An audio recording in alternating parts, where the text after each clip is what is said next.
So we're here in Cusco. We're looking at these polygonal walls. They're absolutely incredible.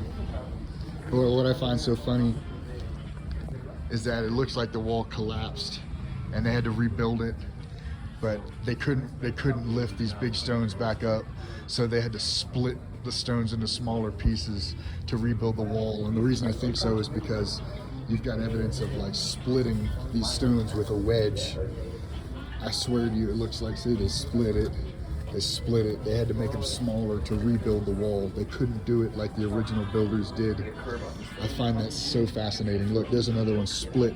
They split it to put it back up in place because they couldn't do it like the original builders did. Hey, Al, take a look at this one.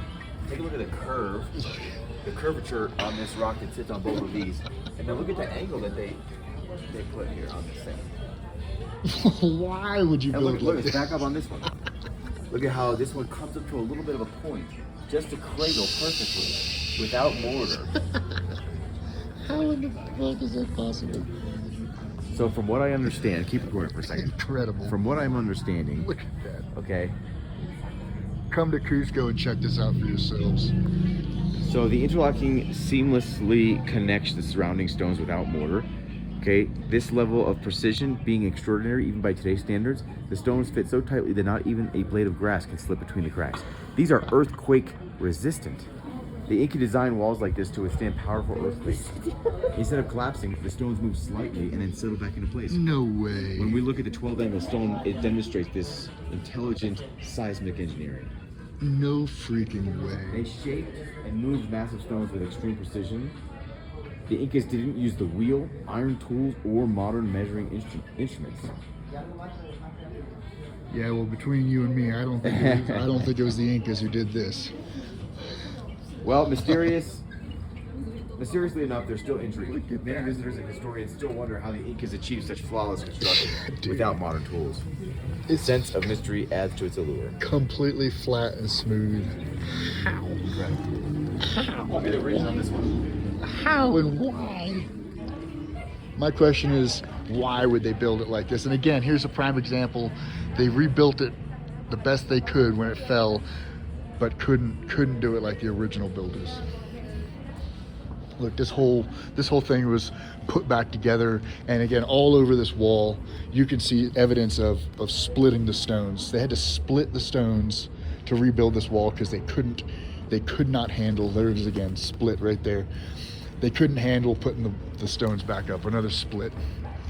Man, so amazing. Tomorrow we're going to Sacsayhuaman to check out the walls there.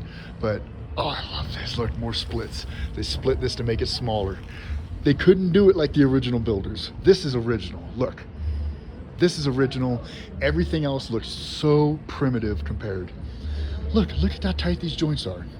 It's not only a matter of like how they did it, but why? Why would you do it like this? You know why? It's because they wanted it to last forever. They wanted it to last until the next set of mankind or next intelligent beings came along and found it. But look, all of these have been cracked and broken, and look at these cornerstones. Can you believe the size of these stones? I am so happy I got to see this with my own eyes.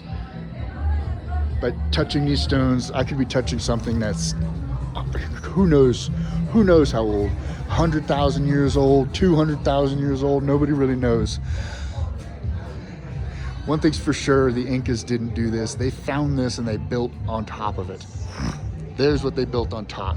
Primitive construction compared to what came before. Still have no idea what all these nubs are for. Can't really even come up with any kind of an idea of why they would do this. But look at this. Look at the round cut. Look how precise. I love it. I love Cusco. And another thing, you probably know this, these walls can be found on every continent on the planet. You find these, maybe not, I don't know about Antarctica yet, but we'll see. You find these in Greece. You'll find these same kind of stones on the pyramids of Egypt, especially these nubs. You'll see these knobs, I forget what they call them. all over the world you find these. So what, the Incas went all over the world and built these walls? No, I don't think so. Let me know what you guys think about what these nubs are. And let me know if you think I'm right about them not being able to build the wall back up and have to split the stones to rebuild it. Look at this wall. The 12-sided stone is here somewhere, but I think that's it right there. I think that's the one right there. This big one right there. Look at all the angles on that stone. Why would you build this way? Because you can. That's why. Talk to you guys later. Bye.